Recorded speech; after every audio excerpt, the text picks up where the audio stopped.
Hello, good afternoon from a particularly cold and snowy Chicago. Thank you all for joining us. My name is Chris Weed. I'm director of the Stigler Center at Chicago booth.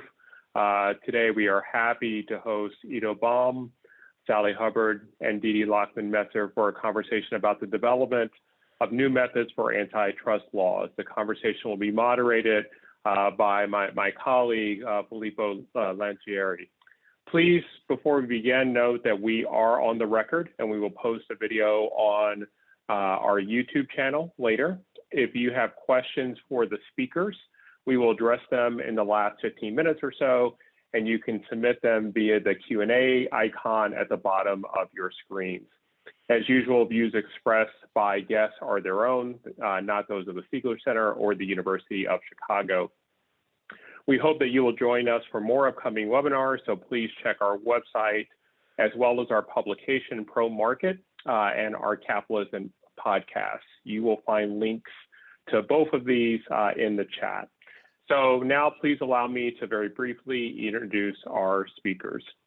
Ido Baum is an associate professor and academic director at the Heth Center for the Research of Competition and Regulation at the Haim Law School at the College of Management and Academic Studies. I acknowledge, Ido, that I was able to pronounce most of that correctly. Sally Hubbard is the Director of Enforcement Strategy at the Open Markets Institute and author most recently of Monopoly Suck: 7 Ways Big Corporations Can Rule Your Life and How to Take Back Control. If you're unsure what the book looks like, look directly behind her. And Didi Lachman Messer is an adjunct professor at the Haim Law School at the College of Management and Academic Studies. She is also former Deputy Attorney General for Financial and Fiscal Affairs in the Ministry of Justice in Israel. And last but not least, our moderator today is Filippo Lancieri. He is a research fellow at the Stigler Center and a JSC candidate at the University of Chicago Law School. I want to very much thank Ido, Sally, and Didi for spending time with us today. And now, without further ado, I turn over to our speakers. Filippo, please take it away. Thank you very much, Chris, and good afternoon, everyone. It's a pleasure to have you all here back again to what is our second to last meeting of the Monopolies and Politics Conference. So for some of you that I see have been following us for a while now, we started this conference last year still, and we kind of divided the conference in 2 sections. So the first section addressed the historical connection between monopolies and politics, between market power and political power. And we navigated questions like Nazi Germany, Latin America, South Korea. We spoke about Israel actually and the pyramids in Israel, the power that they had. This was before for Professor Yaffe. And then the second half of the conference that we are having now, that started like mostly this year, a little bit the end of last year as well. We are discussing, okay, having established some form of connection between market and political power, what can we do in terms of policy reform, and what kind of policies do we need to break this link? So I'm very happy to have Didi, Ido, and Sally here with us to discuss the Israeli experience a little bit more and what it can help teach us. And I'm very happy that we have a bit of every view. So I have the view of academics, of enforcers, of people who were in the politics at the time. So I'm looking forward to what should be a very interesting discussion. So without further ado, Ido and Didi, I'll leave it to you, please.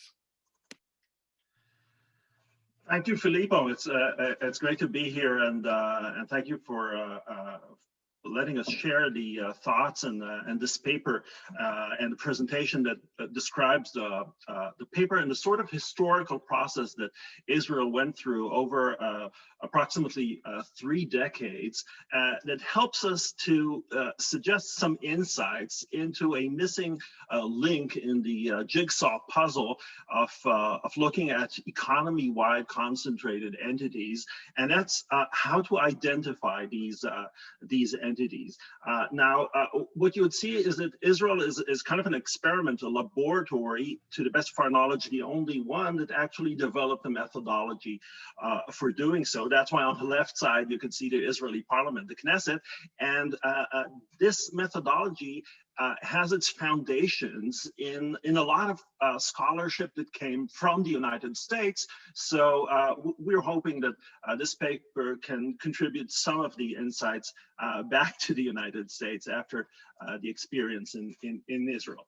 I apologize in advance if my slides are inverted. I have visual impairment, so that's the only way I can see them. If it's in pink, it's not because life is rosy, it's because I didn't know that it's not white. There is a big ongoing debate in the United States about the role of antitrust. Significant parts of this debate revolve around consumer welfare, but there's a reemergence of this argument that antitrust should deal with curbing the political power, the influence over policymakers of economic power. I probably don't have to cite back to you the words of Senator Sherman more than 100 years ago, as the Sherman Act was legislated and the intent of legislators at the time. The issue is that if you want to look at economic power, you have a problem because there's a need for a methodology that identifies those entities that have concentrated economic power, economy-wide economic power, and can potentially influence policymakers. Now, some of the answer lies in bigness, and I guess Brandeisians would use that term, although you need to define bigness. The Israeli experience is that bigness is not enough. It's not sufficient, and you need to develop something more nuanced. Why is this important? Because once you know how to identify those economic entities that have influence over policymakers, you can flag them. And then you can decide whether you want to put them in check, whether you want to do anything about them, whether you want to use structural remedies, for example. The Israeli methodology, for example, would have flagged Amazon at a much earlier stage than it is today. Not just Amazon, Facebook, digital platforms, but other entities as well. So let's talk about the Israeli case. Israel is a laboratory because over almost a period of 30 years, Israel had a series of reforms that we look at in our paper. And although they were not initially designed to curb economic power that has influence on the political system, if you look back and connect the dots, you can see that some of them explicitly wanted to do this. Some of them said that they're going to do this, and they create or implemented a methodology that you can look back and see that it sort of emerged naturally, this kind of methodology that we're looking for. What you can see throughout the process is the understanding of the committees of experts and the politicians that were legislating that economic power has implications in terms of its influence on policymakers, that economic power can sway policymakers, that it seeks to entrench itself and it seeks to grow. And you can see that a lot of the work that's been done in Israel is influenced by scholars like Zingales and Moss and Carpenter and others that are mentioned in these reports.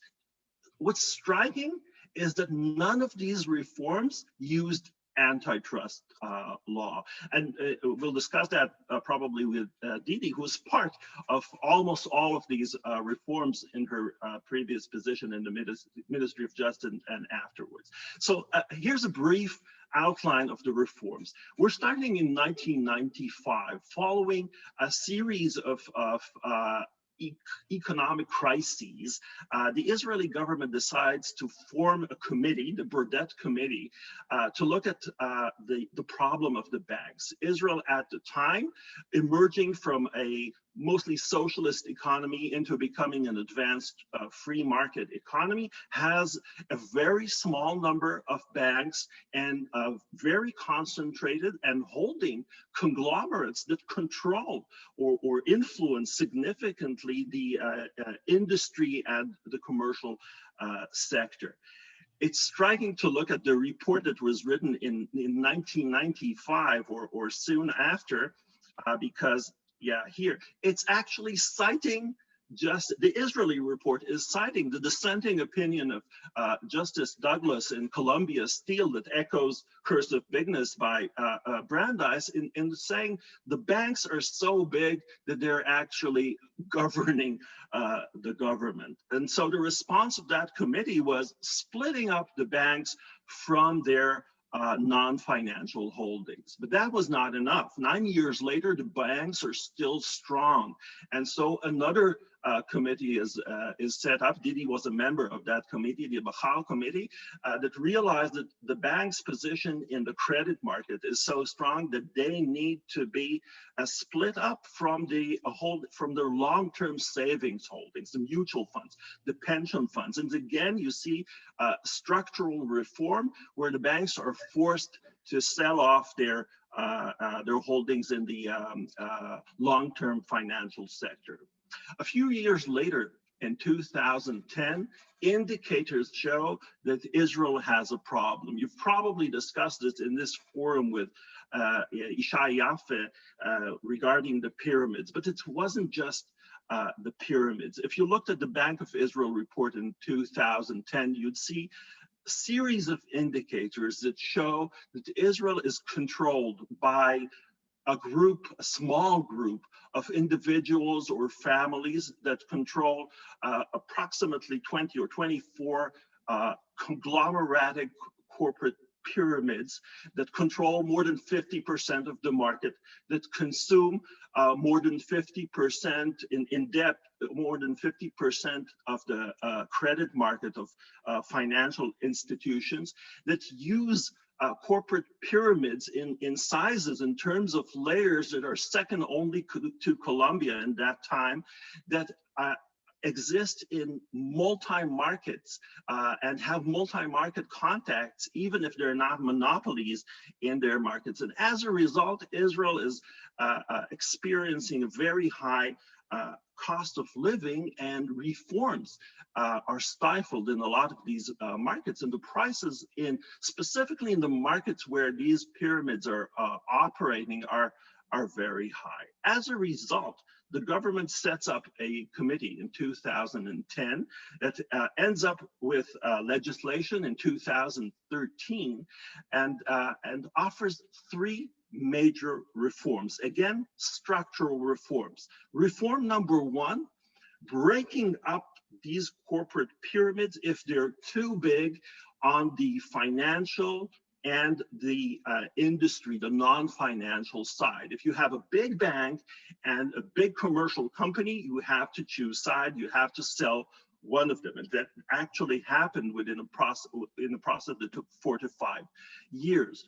Second, breaking up corporate pyramids. Corporate pyramids were not allowed to have more than 2 layers of publicly funded corporations. And this is also future looking. In Israel, you can have a corporate pyramid of more than 2 publicly funded layers. But the interesting part is the third prong of the reform. The third prong of the reform basically says that the government will restrict concentrated entities that have the kind of power to influence policymakers from participating in the allocation of rights, of licenses, of concessions that the government is allocating. Now, in order to do that, what you need to develop is a methodology to know who are these entities that you don't want to give them more power. Either very powerful entities or the kind of entities that once they get the allocation, they become very powerful. In order to do that, you have to develop a methodology. After the enactment of the law in 2013, the relevant committee that was set up started working on a methodology. It was initially published, the first draft in 2017, and it was formalized in 2019. And Didi will talk about the methodology and its building blocks and how we think it can be universalized. Didi. Thank you, Ido. So our proposed methodology is based on the principle of the Israeli mythology, but we'll try to go beyond it and to be more universal. The Israeli mythology, as Ido said, is a tool for decision on allocations by the government, and we would like to propose building blocks for identifying entities with economic-wide concentration of power that can be translated into political power, and it depends on how much time I will have, based on all the Israeli reforms that Ido has just said. So it's a kind of a unified methodology that I will try to show up. So on the left-hand side, there is kind of a mirror look. We have the concentrated entities on one side and the suspected markets on the other side. Okay, so the proposed methodology looks at the issue from both sides. On the side of the markets, we shall call them the suspected markets. And from the sides of the actors, we shall call them the concentrated entities. The suspected markets are markets where each of the actors in them that we don't know yet may have a power, an economic power, and therefore a political power, and therefore should be identified and watched. On the size of the entities, we try to put some benchmarks for concentrated entities. What are those? First, our conglomerate, multi-markets. Here we suggest to develop some thresholds based on the Israeli experience, but maybe wider, especially for multi-holdings of financial and non-financial entities, but also of big conglomerates of non-financial entities whose sales, for example, exceed 0.5% of the total sale revenue of all industry. This was the benchmark in Israel adopted based on Walmart, a benchmark, a threshold of debt and credit, some kind of thresholds that are based on economic factor and will give the idea of speaking about a big conglomerate that has a huge effect on the economy. So the second one is the special entities with holding in the media and newspaper. It's interesting that the Israeli methodology showed in both sides, in the markets and on the entities, that those special markets holding the media, never mind their kind of revenue or their income, are entities with a very special power. The power of dismantling news, the power in America now of holding digital platforms, and the political power that comes out of this involved more than just the economic income of those entities. Therefore, we'll call them special entities. The third kind of entities will be entities holding a dominant position and that are not conglomerates and are single unit. Entities like the too big to fail entities, which are by themselves big enough to be watched and to be thinking as a part of the mythology what to do with it. On the part of the suspected markets, we have three building blocks. One is the essential activity market, which we call a heavily regulated activity or holding essential infrastructure, utilities, electricity, water. We put also defense markets. They are heavily regulated and therefore a lot of economic power will be used in them as a political tool to affect the regulators and so far. The second building block is the special market, the digital news, the digital platforms and news, the other part side of the entities. And the third one is the macroeconomic markets with macroeconomics influence, and their activity is important to the market as large, to the country, exports, finance, and employment consideration. So those are the main building blocks of the methodology. Each of them can be developed into numbers, into thresholds, except for those two that by themselves are unique power. So now we'd like to show their unique power, if I have 2 more minutes. The next slide. Thank you. Okay, so here the political power, we try to put some example that each of the players can really used as revolving from their economic power. The first one is the regulatory capture, but in conglomerates, they have additional power toward the regulators, like more jobs for more revolving doors.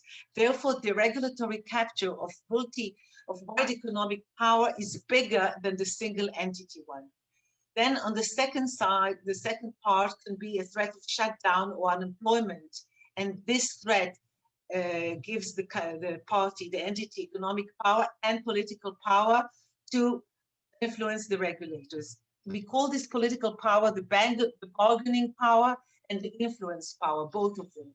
The third block will be the fear of regulation too big to fail and having distorted decision due to this. For example, we always say that the banking regulators in our country are afraid from a bank collapse, and therefore they stand aside banks, sometimes on the account of competition. The fourth one will be multi-market activity, influence and regulatory bias, facilitating entry to new markets and therefore having adverse effects on the competition in the market through using the political power that evolves from their economic power in other markets. And of course, the fifth block, the use of the media through holding or advertising as a hindering tool on politicians, regulators, or competitors as such, and also, of course, on the preventing information to the public. So those are the building blocks of the political power. It brings us to the last slide, if I do have another minute, and to the question, what do we do with this? So, thank you.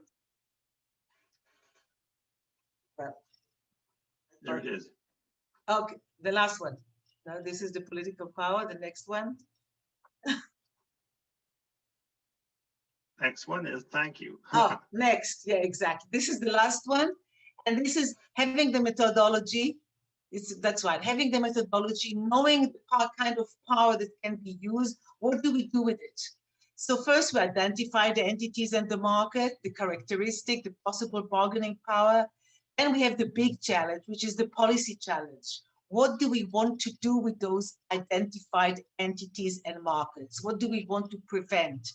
Do we want to prevent them from entering into new markets? Or do we want them to reduce actual holding? Or do we want both? As Ido has talked to you, in our reforms, we have done both. We have done splitting and forbidding new entries to the same positions that were split before. So this is another kind of a policy that one should think what to adopt. And the last, of course, the last question, the two last questions, how should we prevent it? What are the options? Structural changes through special legislation or antitrust enforcement? We do know that antitrust enforcement is an issue, especially in the States, also in Israel. Therefore, we adopted all special legislation of structural reforms. And the last question will be, what are the impediments and how to overcome them? So altogether, what we can see is that this methodology is bringing you to an end and to ask the question, who will lift the banner and will go into the battlefield? Will it be structural changes through special legislation or antitrust enforcement? Time will say. Thank you very much. Thank you very much for the presentation. And then Salia is going to say a couple of words, and then we'll go for a more bigger discussion with everyone, Q&A as well. So Salia, I'll give it to you. Sure. Thank you so much for having me. And thanks to Ido and Didi for this wonderful paper. This topic, the relationship of monopoly power to political power, is a subject that's really near and dear to my heart, because I really do believe that when we have rule by concentrated power, then we're not living in a democracy. What I found really fascinating about this paper is that I got to learn about Israel's history of grappling with concentrated economic power. And as the entire world is struggling with how to rein in today's monopolies, we need to learn from both our own histories and each other's histories to identify what has worked and what hasn't worked before. And also to really, what I love about this paper too, is it really makes the point that these are not new problems. The problems that we're having today with big tech, for example, mirror very closely the problems with the big banks in Israel. And so we can often feel daunted by the challenge of new technologies and think that it's too complicated or too difficult to solve. But we actually have all of the tools that we've used in all of our nation's histories to deal with these problems at our disposal.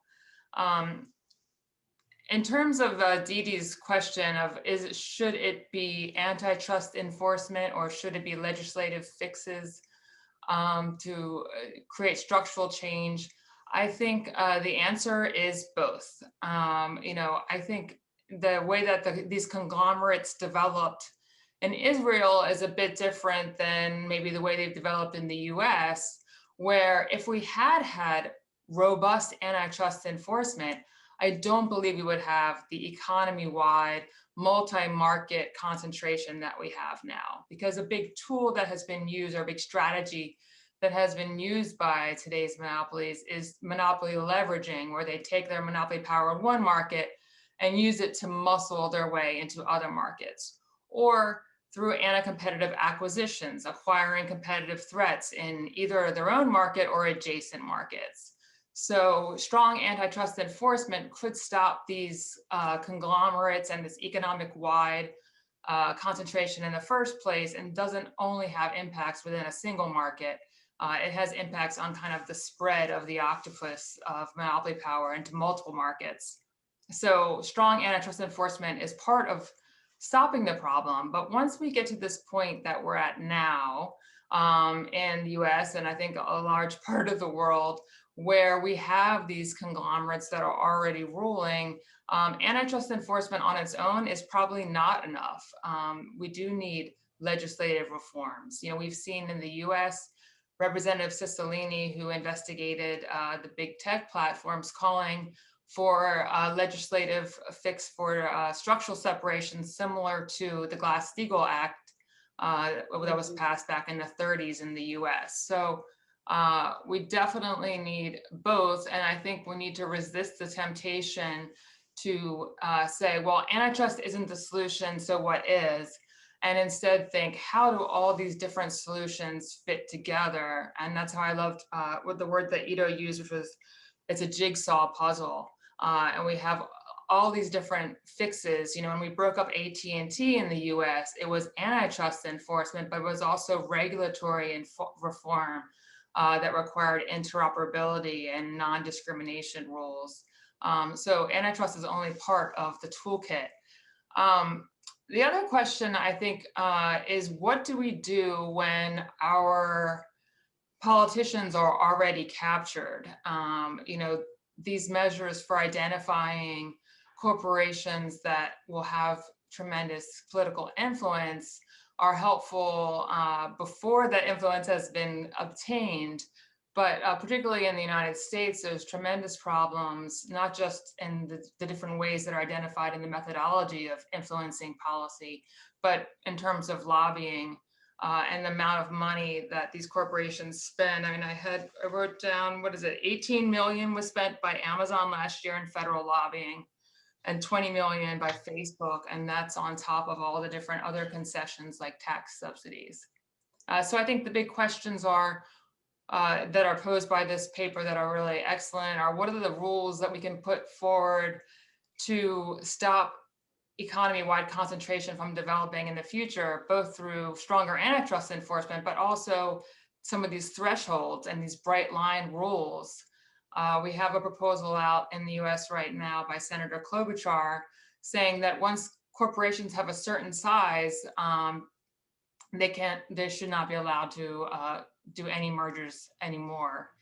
So I think the value of bright line rules is really important, and looking at other measures besides size is also really interesting and important ideas to consider, particularly the special role that the media plays and the special treatment that the media needs to be given in terms of preventing concentration. So the last point that I want to make is, it was really interesting to learn how did these rules get passed in Israel, and a lot of it had to do with crises. where you have, I'm quoting from the draft where it said that some of the reforms were pushed through against the backdrop of a financial crisis that was perceived by the public to be the result of unchecked power of banks. And here we are at a time of multiple crises, which is also a time of opportunity, where perhaps that political power that can really stand in the way of reforms is open to being dismantled. We've seen with the COVID, the systemic-wide failures that have occurred. And I do think now is a time when potentially we can overcome the political influence of these monopolies and create structural reforms.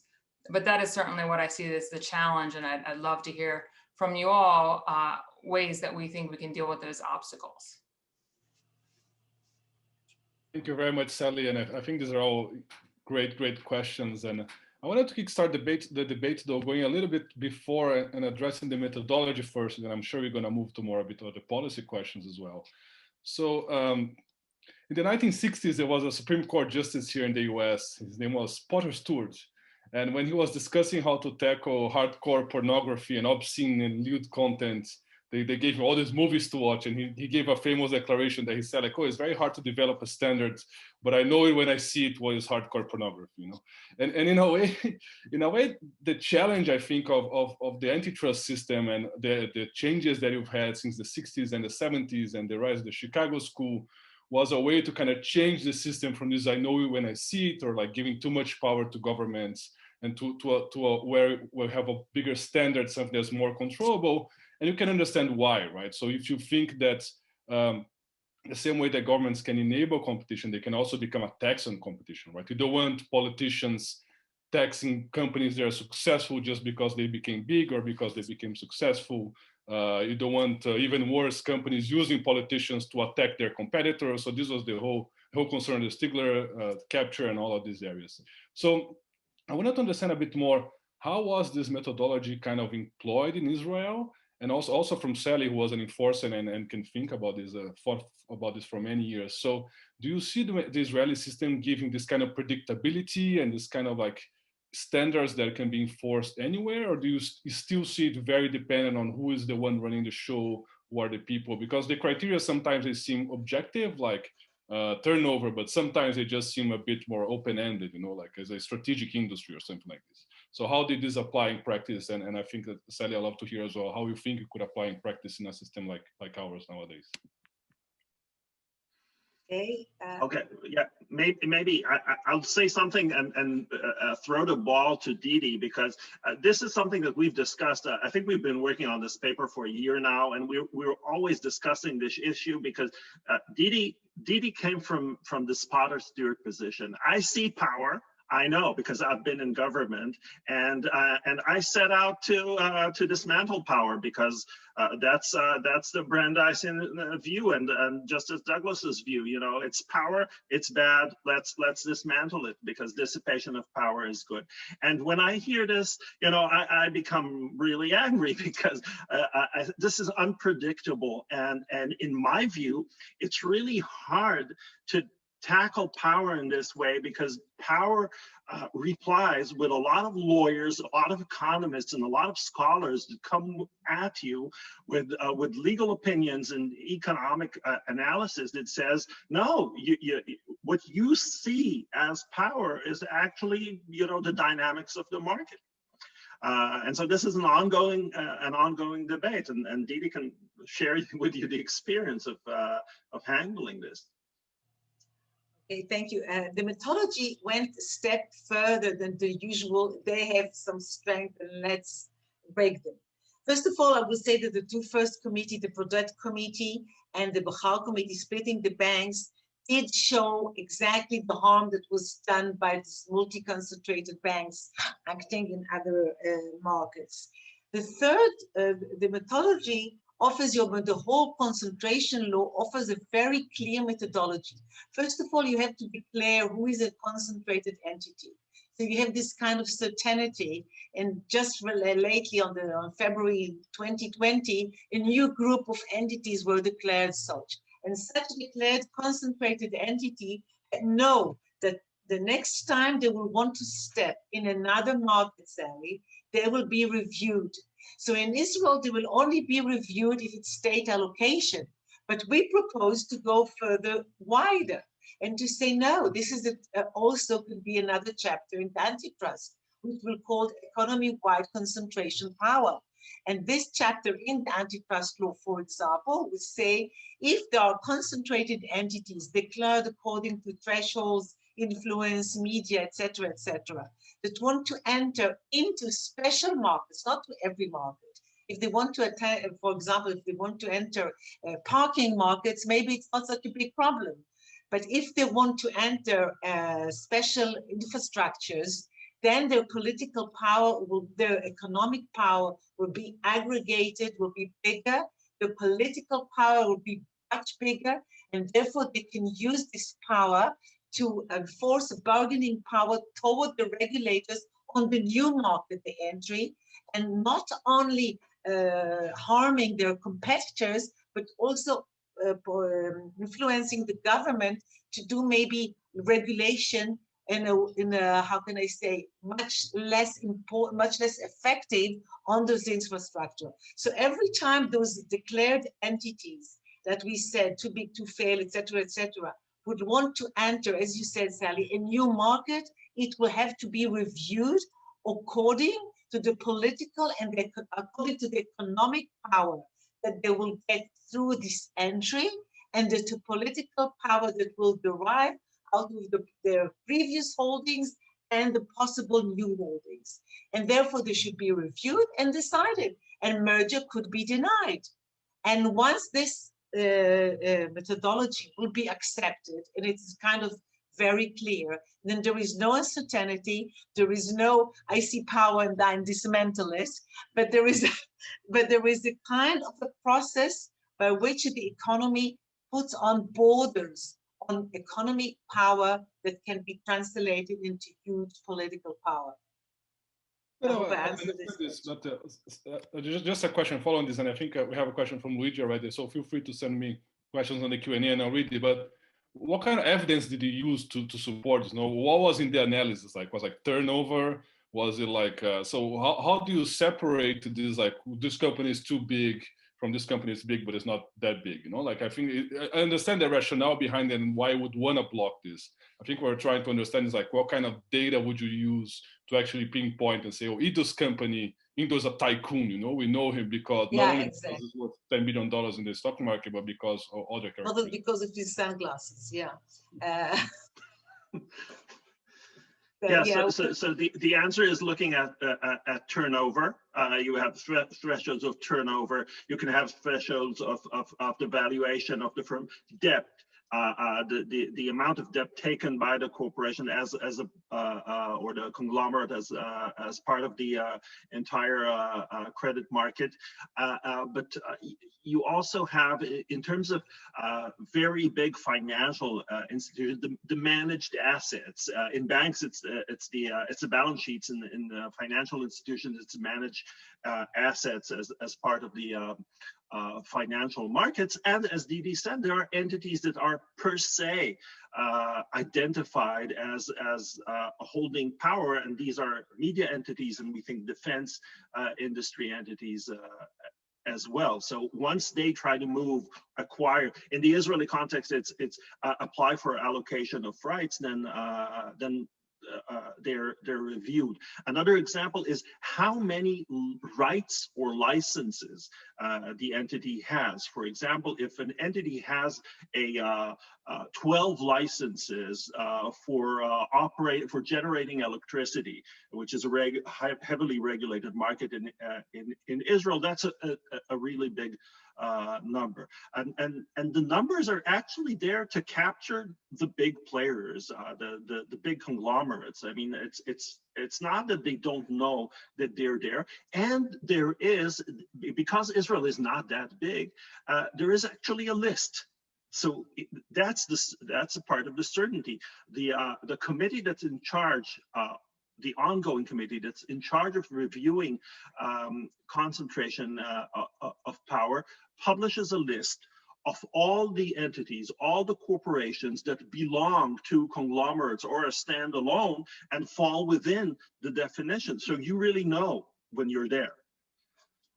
Filippo, just to follow up on what you asked before, I think the idea that the current paradigm in antitrust law that's based highly on very technocratic economic analysis creates certainty is a complete sham, right? The only certainty that it creates is that corporate power wins because they have the most resources to bring those highly paid economists and lawyers.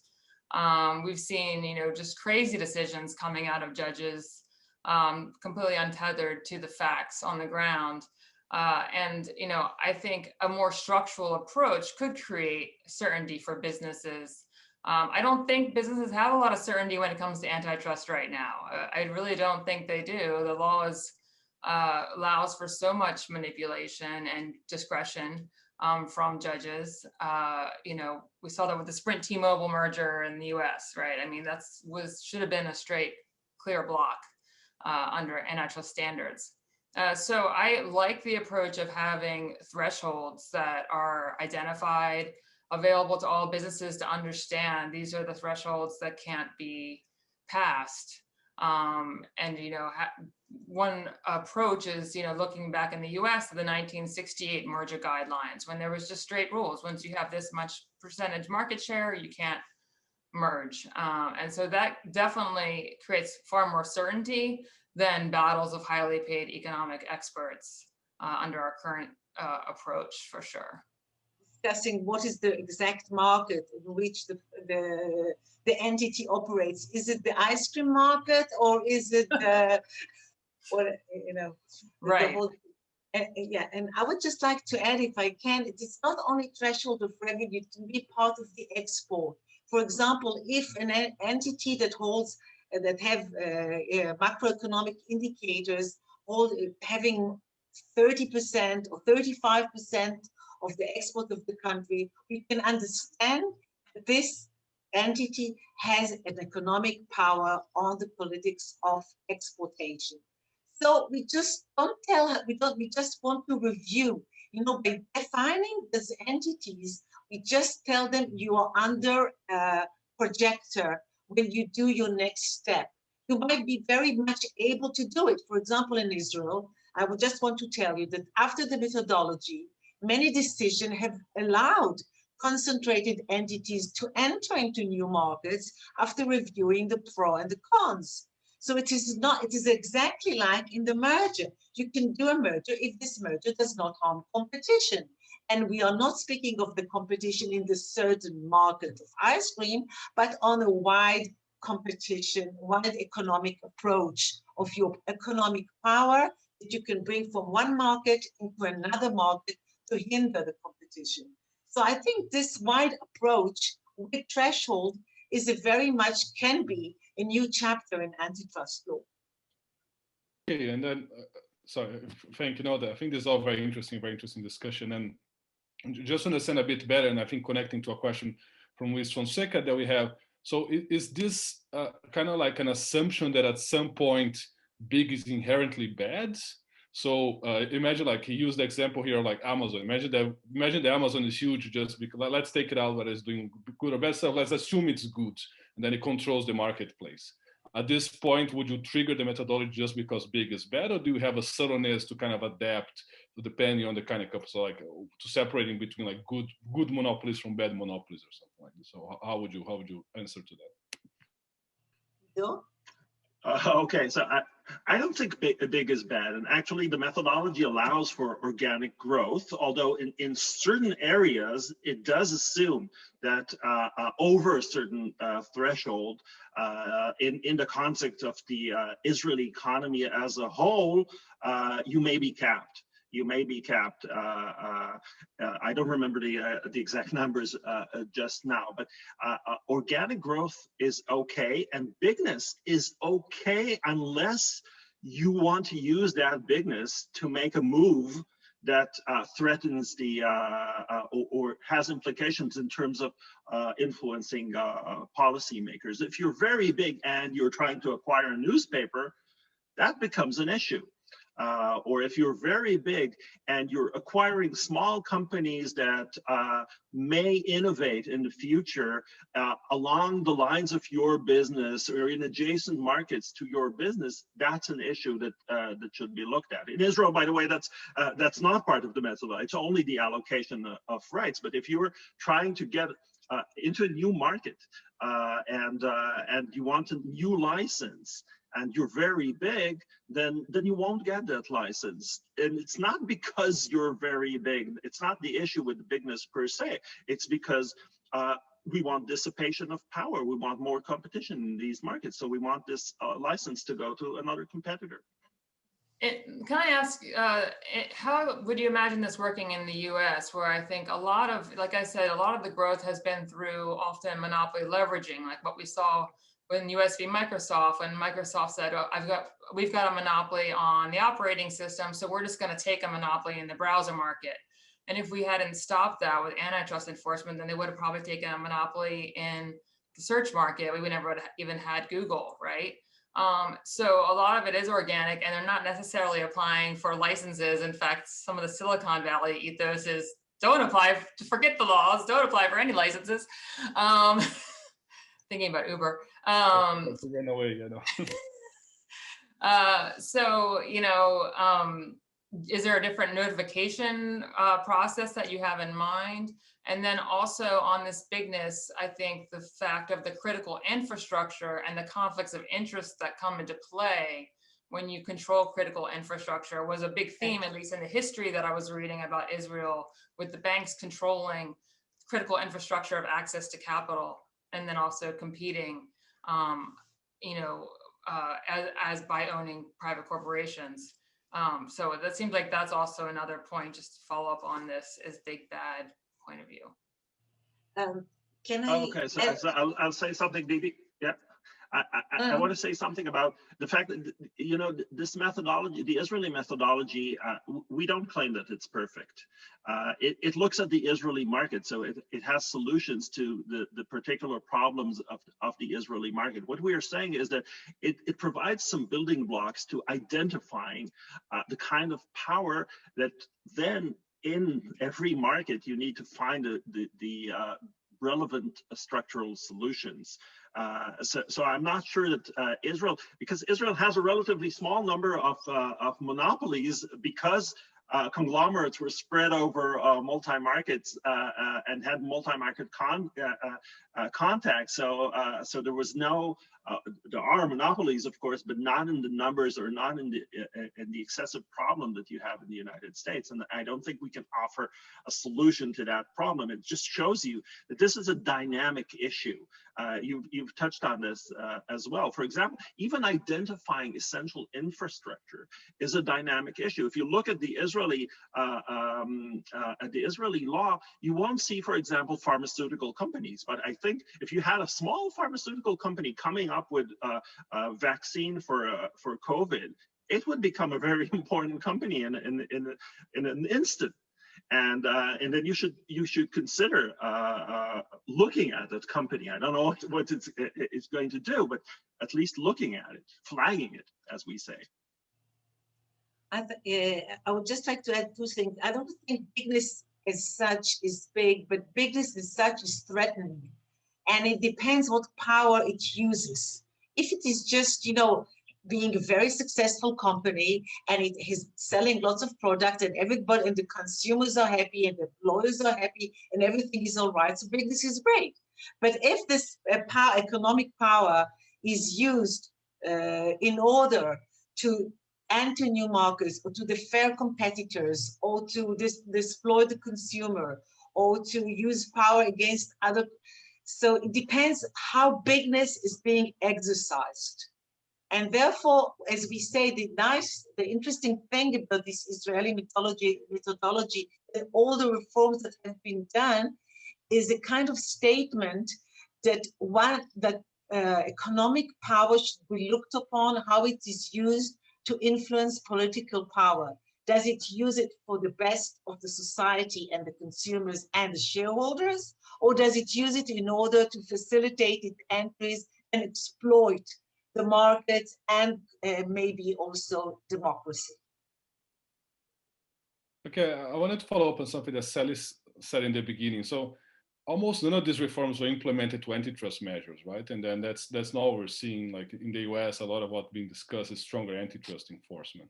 So what do you think are the trade-offs of doing this through like specific legislation that targets certain industries, which seems like potentially very problematic if you can target industries that you think are like for any political reason, or you just pick an industry and say, oh, this is an industry that we don't like, we're gonna do something that you need to be broken up, something like this, versus something like antitrust enforcement, and then that's exposed, and then you have more analysis, you need to establish liability, can be reviewed by courts and things like this. So I'd love to hear your opinion. Also, Sally, I think about the US moment right now, we have proposals to both pass like structural separations through new laws, but you also have stronger antitrust enforcement, and this leads to court reviews. So how do you think about relative risks of capture here and the trade-offs in enforcement?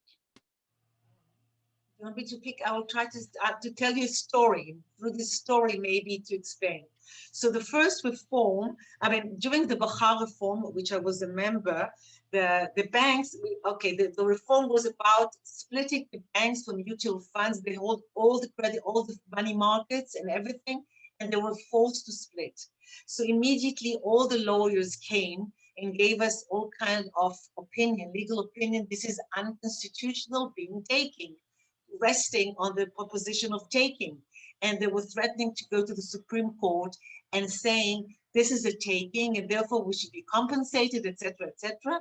And there were prominent lawyers, and our answer was, this is for a proper purpose, and we can show the court the proper purpose. So maybe some harm would be done on the short run, but in the long run, the society will benefit in large, and you will benefit from it. And what happened? They were arguing for years when to sell how much time they will be allowed to sell their assets. And we gave them in the end 3 years or something like this for the sale. They sold it the first 6 months because they generated so much revenue for the proposed sale that they didn't even wait the whole time for which they fought. So what this story tells you, first of all, is threats always exist. Second, you should be very capable of answering them and explaining why this reform is essential and why there is no other possibilities to do. And maybe if there is a price in the short run. And third, you can show that the banks have benefited from the sale because they got a huge amount of money from their assets. They capitulated all the future revenue and they got a very good price. So on the hand, there was no big harm to the economy. On the contrary, in the long run, it opened the credit market for competition, which is essential for a capital market. So what I'm trying to tell you about with this story, that there will always be obstacles. But by special legislation, the obstacles are constitutional and therefore, in a way, easier to handle than the antitrust obstacles, which start a whole big war that can go on for 10 years with all kinds of experts saying one and yeah and yo and whatever until you come to the Supreme Court. So this is why we adopted in the end in Israel targeted legislation based on facts that we know that the reform are for the benefit of the public, instead of going, even if we could, through the antitrust, because there were no really real tools, and maybe the price of the antitrust litigation is a bit too pricey for special reforms that we should be done for the benefit of the public at large.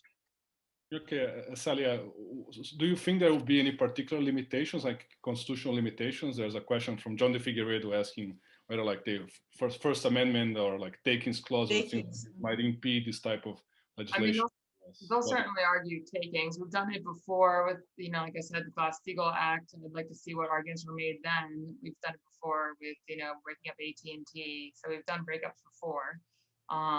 So any constitutional challenges will ever come then.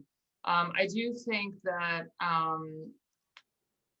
we need not an either or approach. This is the thing that I think I want to get like both /and tattooed on my forehead, because I say it like 1,000 times a day.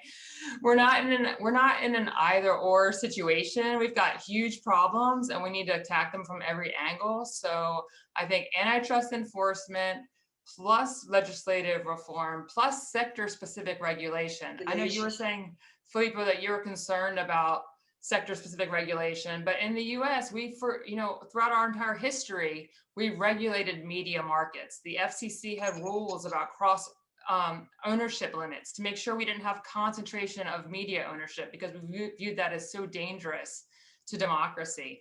And it's all kind of gone out the window as the digital age came in, and we need to update those rules, obviously. But I think sector-specific regulation has a role on top of legislation, on top of antitrust enforcement, and we need all of these things, all of the above. We need to also make antitrust enforcement work better. We need to make it cheaper, faster, easier, more certain, bright line rules. It can't take 10 years to fix a problem. By that point, the problem's already changed. So, antitrust reform to prevent the problems from developing in the first place, and then also to address them more quickly and with using less resources when they do occur. Okay, that's really interesting. And do you notice, or did you notice now a couple of years have passed, any unintended consequences of these reforms? There's a good question here from David Stout, where he's talking about how in the US, a lot of startups have an exit strategy for venture capitalists to sell themselves to larger companies. And this is an important way to get new innovation, get money into the system, and get new companies developing. So have you, after all these years of implementation, so what do you think, do you have any evidence on the positive aspects, but also negative aspects? What were the relevant trade-offs I would think in something like this?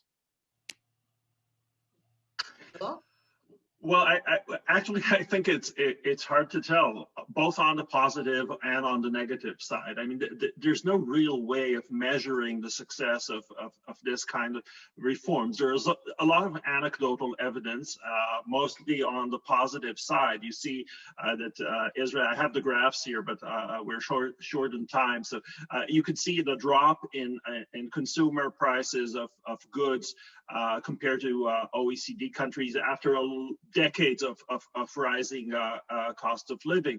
You could see more credit going to small and medium-sized companies, the dismantling of pyramids and the increased number of corporations. I can't say that we have evidence of unintended consequences, of negative and unintended consequences. In terms of entrepreneurship and innovation, there's no data that shows a decreasing trend or any damage to the trend, but this could also be driven by other factors, and high-tech industry, startup industry in Israel is sort of a little bit outside of this entire game. So for the moment, I don't think we can see these unintended consequences. What you can see, for example, with the issue of thresholds and talking about lobbying and so on. If you're the biggest corporation in Israel, you can't lobby yourself out of the law. But if you're on the margin of the threshold, there you can see a lot of lobbying activities. That was actually happening when the anti-concentration law and the methodology were developed. Because if you're a corporation that needs to be just below the margin, or needs to push the margin a little bit upward to escape the law, then you'll invest a lot of money in lobbying. So around the passing of these thresholds of these laws, you saw a lot of activity going on. If I can add, I have two minutes. Okay, so there are discussions about what are the consequences. There is less power, but some, is one of the questions here said, big companies cannot invest as easily as they wanted to in new markets, and not only this, the financial institution cannot invest in the Israeli market, and money is being shifted outside. And just lately, a small committee has been appointed to review the thresholds of non-financial and financial entities barriers in order to review whether something should be changed. So there is an ongoing, so once you adopt such a methodology, and once there is such a big reform, you should watch the market. You should be open to see if something is wrong, if something could be fixed, or something should be changed.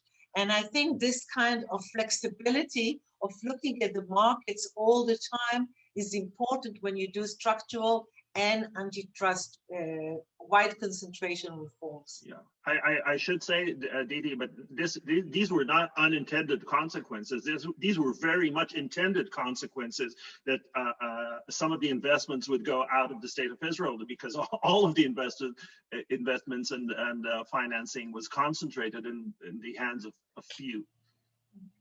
Yeah, and now there is another question, that the money moved from the banks to the money managers, to the mutual funds and to the pension funds. And there is a concentration because there are only 5 big actors in this field, and therefore they might be looked upon now. So you see, it's shifting from one concentrated economy to another, but it's under agreement that economic-wide concentration should be permanently looked upon and watched. And this is the main thing we would like to propose. Okay, and I think we have time for a final question, and it's a good one from David that I'll build upon. It's so, who exactly are we here? I understand that Didi was part of the committee that was looking at all of these, but I think his point is like, okay, if you give so much power to one person or to a small committee of 5 people, how are we to trust these people? I think that's a very relevant point. And then I mean, I trust Didi. She looks a very nice person, but the question is, Sally was saying before, like, oh, we gave all this power to courts and antitrust, and our judges just do whatever they want, and they are captured as well. So I think that there's this impression that we can discuss. So I think Didi and Ido, you can discuss, like, who was this we in Israel? And Sally, I'd love to hear from you to finalize. Who do you think should be the we here if you were supposed to pass something like this? In 1 minute. What would it look like? So I would like to say the we is it is not one regulator. It is not the antitrust commissioner. And what we have evolved, there is a very nice article by Professor Avi Ben-Basat on it, and how do we do reforms? And it's a group of regulators and being quite open. Or, for example, all the protocols are open to the public. Everything is open, everything is transparent. All the decisions of the committee are transparent. They can be argued upon in court. So there is a group of people. It's not one person. It comes from different disciplines. It usually are different disciplines. And it has adopted lately, because of some of the demands, a very transparent way of decision-making as much as possible. Some people are asking for more transparency. Maybe this will come. But as bigger the transparency is, it's more difficult for the corporations to come under scrutiny of this committee or this merger committee if once it will be appointed under antitrust new chapter. I will just say briefly that Israel is different from the United States in the fact that it has the tradition of non-political civil service that we inherited from the British mandate before 1948. But that does not mean that these regulators and these officials cannot be captured. I have a much less rosier view than Didi in that sense, and that's why I think there's a significant role for media, for the democratic checks and balances that look at these decision maker. Transparency is, of course, very important, and a lot of luck, and you need to seize that Republican moment where you can seize the moment and push something through, push these reforms through. And just to give a reminder, in Ido's presentation, he talked about how, the quotes about how monopolies and these concentrated economic powers create their own governments. So the we that we want is we the people through democratically elected institutions and our representatives, not King Zuckerberg or,